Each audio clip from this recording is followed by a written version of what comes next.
Bismillahirrahmanirrahim. Assalamualaikum warahmatullahi wabarakatuh. Bertemu lagi dengan Ibu di mata pelajaran seni budaya kelas 9 ya. Apa kabar anak-anak? Mudah-mudahan dalam keadaan sehat walafiat ya.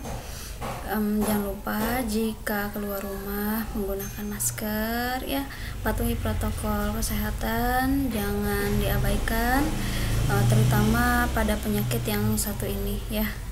Kita semua berdoa dan kita mencegah semoga virus tersebut cepat hilang dan cepat ditemukannya vaksin. Amin ya rabbal alamin. Baik, untuk pertemuan ke-9 kita masuk ke materi seni tari ya. Ibu tunggu loh untuk kelas 9 uploadan lagu-lagu yang kemarin Indonesia Jayanya ya. Jangan minta lagu yang Tanah Airku terus dong. Udah kelas 9 nih. Masa mau disamakan dengan kelas SD ya, mau kelas 6 SD begitu. Tanah Airku kelas 2 SD juga udah bisa. Jadi jangan minta Tanah Airku terus. Belajar Indonesia Jaya ya, meskipun kan dikasih waktu berapa minggu dari kemarin, 2 minggu lebih. Kalian silahkan, kata ibu juga, bikin video, tidak harus panjang, tidak harus sampai selesai, sepotong pun tidak apa-apa. Yang penting kalian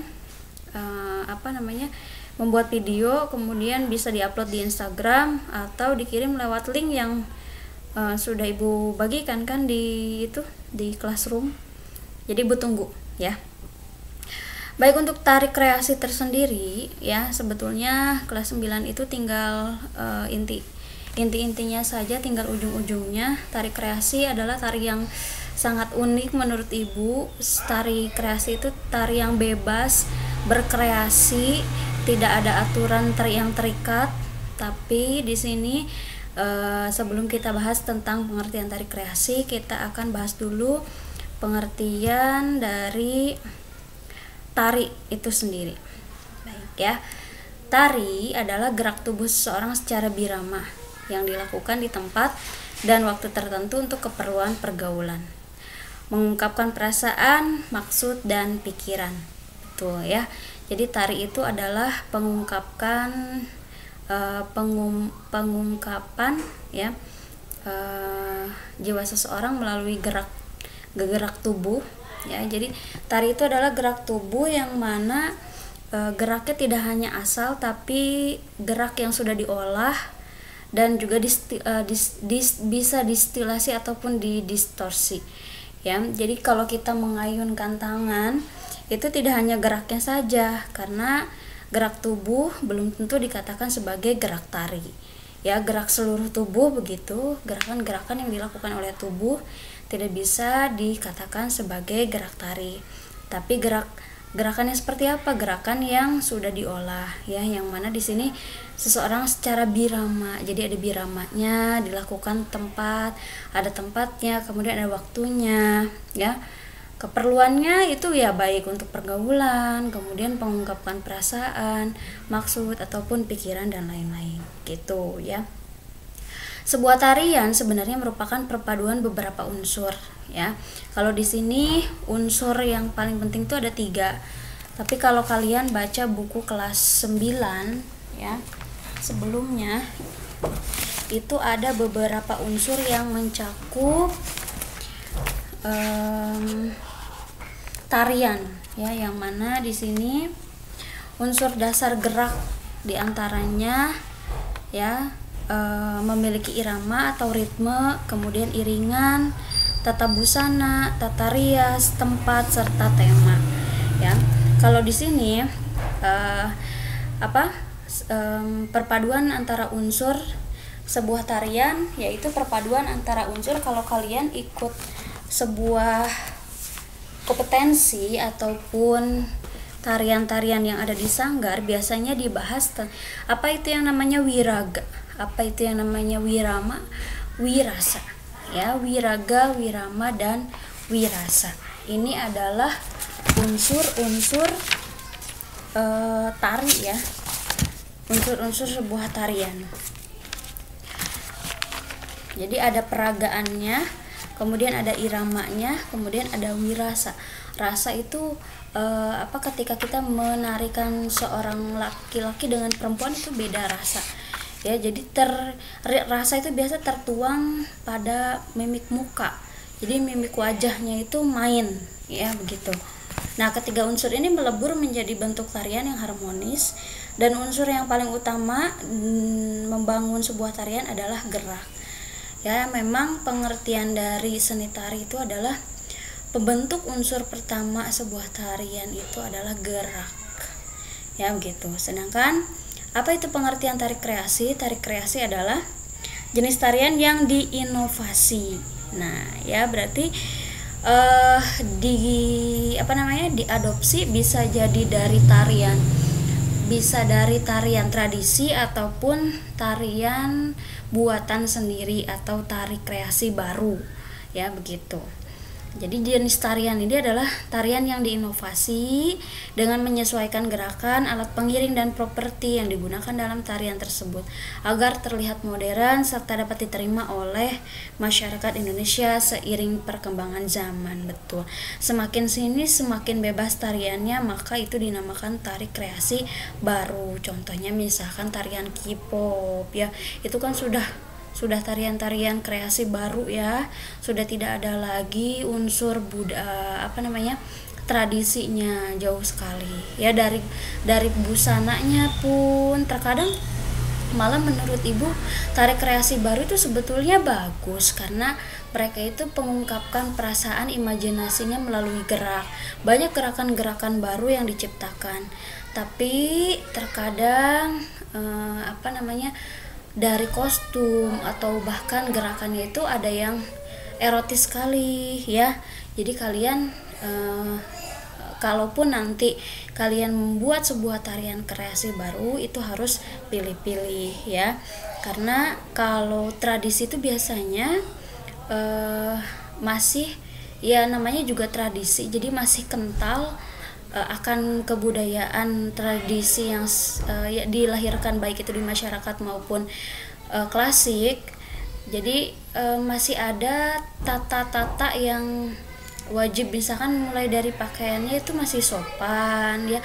Gerakan-gerakannya pun itu malah lebih luas menurut ibu, ya, karena dia memainkan unsur-unsur elemen gerak tarinya itu betul-betul mulai dari waktu, kemudian ruang, dan juga tenaganya itu mencakup semua elemen gerak tari itu ada semua di sana, gitu, ya. Baik, lanjut. Secara garis besar tari kreasi dibedakan menjadi dua golongan. Yang tadi ibu bilang tari kreasi itu kan tari yang diinovasi atau diadopsi. Nah, bisa jadi, ya, dari kreasi berpolakan tradisi, dan ada juga yang diinovasi berdasarkan non tradisi. Nah, apa sih tari kreasi berpolakan tradisi? Ya, diantaranya yaitu jenis tari kreasi yang berpolakan garapan tari tradisi adalah kreasi tarian yang mengambil sumber pengembangan sebuah tari kreasi dari tari tradisional daerah setempat. Contohnya kalau kita di Jawa Barat, ya, salah satu tariannya apa nih? Misalkan jaipong, ya. Jaipong itu kan sebetulnya ya memang masuk, kalau zaman sekarang masuk ke tradisi. Tapi sebetulnya ada tarian-tarian yang memang harus sesuai gerakannya seperti itu, tidak bisa diganggu gugat. Ada yang misalkan dikreasikan lagi. Kalau zaman sekarang banyak sih tari jaipong yang dikreasikan lagi biasanya, jadi tidak sesuai. Misalkan contohnya Kembang Tanjung, ya. Judul lagu Kembang Tanjung juga itu ada beberapa pola gerakan-gerakan yang diinovasi lagi, ya, banyak sekali. Nah, tapi ada juga yang aslinya. Nah, begitu. Jadi dia Kembang Tanjung itu meskipun dari tradisi sudah termasuk ke dalam tari kreasi berpolakan tradisi. Gitu. Terus ada lagi sinden nyentrik misalkan gitu. Itu kan dasarnya memang jaipong tapi sudah dimodifikasi lagi begitu, ya.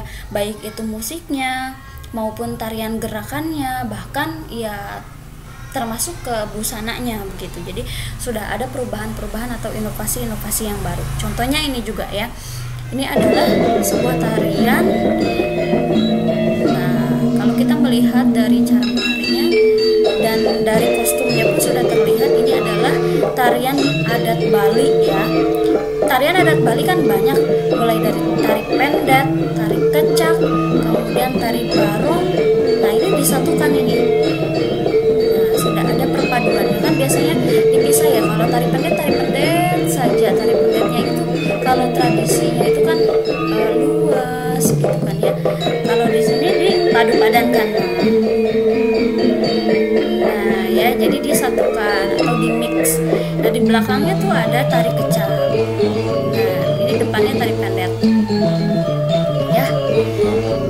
Atau misalkan yang sering kita lihat itu, yang sering ibu lihat, mungkin anak-anak juga sudah melihat ya, biasanya ada yang namanya tari Nusantara. Jadi tari Nusantara itu banyak, mulai dari ujung Aceh ya, ujung Sumatera, Aceh, kemudian tari tortor, tari Padang, tari piring, kemudian masuk lagi ke Pulau Jawa, Betawi, kemudian Jawa Barat misalkan tari Merak atau tari Jaipong yang diambil, Jawa Tengah, Jawa Timur ya, sampai ke Riau, Ponorogo gitu kan. Nah itu bisa jadi di mix, atau lari lagi ke Sulawesi, setelah Sulawesi kemudian ke Papua, kan itu memiliki ciri khas masing-masing. Kemudian dimixkan seperti tadi, tari Bali ini disatukan menjadi sebuah tari kreasi berpolahkan tari tradisi. Jadi begitu ya, paham ya. Sedangkan yang kedua yaitu tari kreasi baru tidak berpolahkan tradisi, yaitu non tradisi. Di sini dalam penggarapan tari kreasi non tradisi yang diandalkan hanya kebebasan berekspresi saja dan mengeksplorasi gerak sebanyak-banyaknya. Kemudian menyusunnya menjadi sebuah pola gerak yang dikumpulkan dari hasil eksplorasi gerak tadi menjadi sebuah gerak yang nantinya dikelompokkan, kemudian disusun menjadi sebuah ragam gerak yang terstruktur secara koreografi. Jadi ini gerakannya bebas ya, buat gerakan sebanyak-banyaknya, tapi gerakannya jangan gerakan kata ibu gerak asal ya, tapi gerakan tari begitu sebanyak-banyaknya, kemudian ya disusun menjadi pola gerakan begitu ya. Yang ibu bilang tadi, misalkan dance, kalau dance kan itu tidak tentu ya, kadangkala musiknya sepotong-sepotong, dia mix ya, kemudian dia padu-padankan gerakan satu dengan gerakan lainnya sehingga membentuk sebuah tarian ya. Contohnya seperti ini, ini akan ibu cepatkan. Ini ada 2 tarian kalau nggak salah. Nah pertama dia manuk dadari, setelah selendangnya dilepas, kemudian beda lagi, ini sudah masuk ke tarian. Ini kan gerakan-gerakan seperti itu sebetulnya kalau di tradisi jauh sekali ya, kalau begitu mudah kayak lambayan kanan saja, kemudian gerakan-gerakan begini itu kan sudah beda gitu. Jadi masuknya ke non tradisi, paham ya? Oke, lanjut. Nah, kemudian keunikan gerak tari kreasi. Kenapa sih bisa dibilang unik? Nah, di sini keunikan gerak tari kreasi dapat dilihat dari penyajian tariannya. Garis bawahi, penyajian tariannya. Jadi penyajian tariannya itu banyak ragamnya, ya. Bahkan penyajian tari kreasi ini dikatakan unik sebab tidak hanya dilakukan oleh satu orang, tapi bisa jadi berpasangan, bisa berkelompok, bisa banyakan begitu ya, massal ya, kolosal gitu. Bisa jadi bisa tarik kolosal sampai ya mungkin muri kali ya, itu namanya tari kreasi juga ya. Kalau untuk tari tunggal, tarian yang memang dibawakan oleh hanya satu orang saja. Contohnya seperti tari kreasi tunggal, topeng ronggeng dari Betawi ya. Ya, topeng ronggeng itu biasanya yang ada rombe-rombenya di sini ya, menggunakan pakaiannya. Ronggeng dari Betawi itu dibawakannya memang oleh satu orang saja, tunggal. Atau tari berpasangan. Tari berpasangan ini dilakukan oleh 2 orang laki-laki dengan laki-laki, atau perempuan dengan perempuan, atau bahkan campuran laki-laki dengan perempuan. Contoh tari kreasi berpasangan yaitu tari piring ya, tari piring dari Sumatera Barat. Ya, memang tari piring itu dibawakannya oleh laki-laki dan perempuan, gitu salah. Jadi ada piringnya di sini, kemudian mereka menari ya, begitu. Lanjut, tari berkelompok.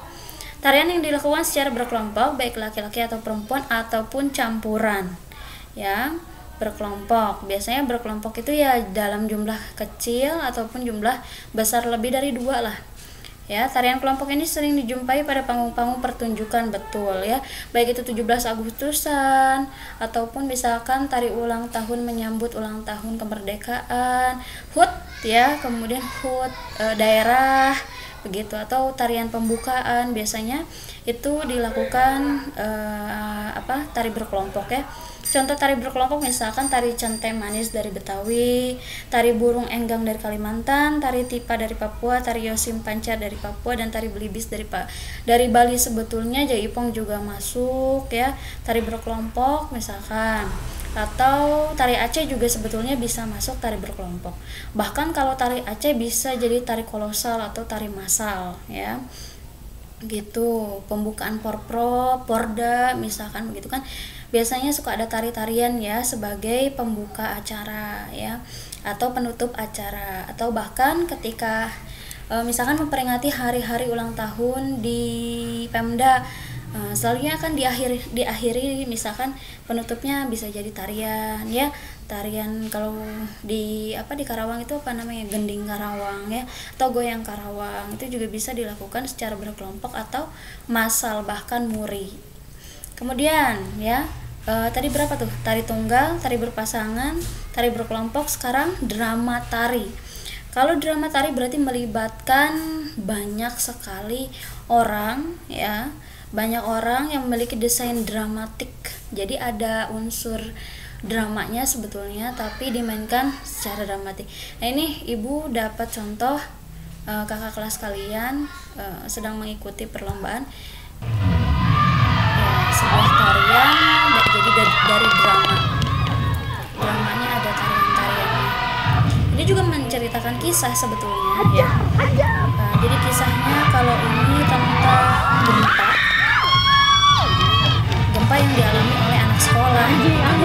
Di dalam keadaan sedang masih belum terjadi gempa, mereka bersahabat gitu. Jadi mereka itu saling tolong menolong.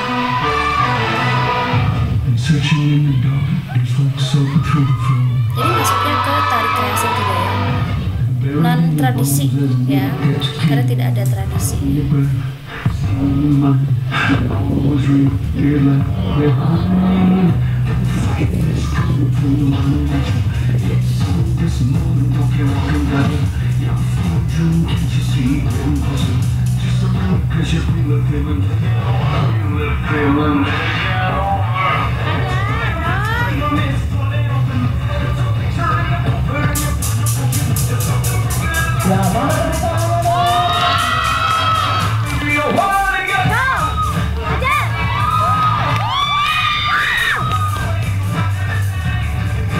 Laki-laki juga lentur ya.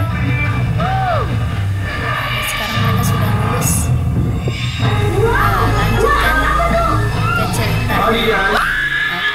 Ya, jadi itu drama tari bisa masuk. Kemudian yang terakhir tari bertema. Tari bertema sebetulnya dapat dijumpai pada hampir semua jenis penyajian. Jadi tari bertema itu tidak hanya berkelompok saja, tapi bisa tunggal, bisa berpasangan, bisa berkelompok, ataupun tari bercerita ini seperti drama tari. Ya, drama tari itu kan bisa diambil dari kisah legenda, kemudian diambil dari cerita-cerita sinopsis, kemudian bisa dari pokoknya yang bercerita saja. Itu biasanya di drama tari. Ini disebabkan tema pada tari merupakan ide yang kemudian diwujudkan dalam bentuk judul tari dan pada akhirnya diekspresikan melalui gerak. Contohnya seperti ini, misalkan ibu menentukan silakan anak-anak membuat sebuah tari kreasi yang bertemakan tani atau bertani, maka apa yang akan kalian imajinasikan kira-kira pasti berkaitan dengan sawah, kemudian pasti yang berkaitan dengan padi ya. Atau misalkan ibu berikan tema nelayan, berarti yang kalian imajinasikan pasti dayung, kemudian perahu ikan ya.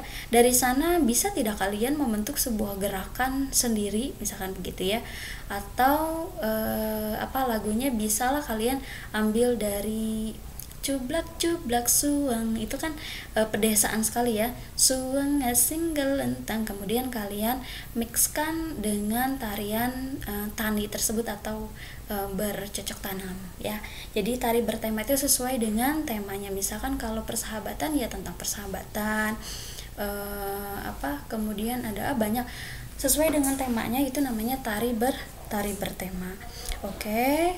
Untuk tari kreasi sebetulnya lebih menyenangkan karena lebih bebas ya, kalian jadi lebih berkreasi, berimajinasi lagi. Materinya cukup sekian, kerjakan kuisnya, jangan lupa di CBT, anak-anak pelajari ya. Ibu tunggu yang belum menyerahkan tugas menyanyinya, termasuk CBT-nya harus dikerjakan. Insya Allah mudah-mudahan minggu depan kita bisa bertemu lagi, dan insya Allah kalaupun ada praktek menari pasti kalian secara individual saja ya, karena tidak mungkin secara kelompok, sulit ya. Kalau kakak kelas kalian tahun kemarin itu berkelompok, jadi enak, penilaiannya pun mudah, cepat ya. Jadi kalau untuk sekarang ya mungkin kalian bisa lewat video lagi ya. Cukup sekian. Wabillahi taufiq wal hidayah. Assalamualaikum warahmatullahi wabarakatuh.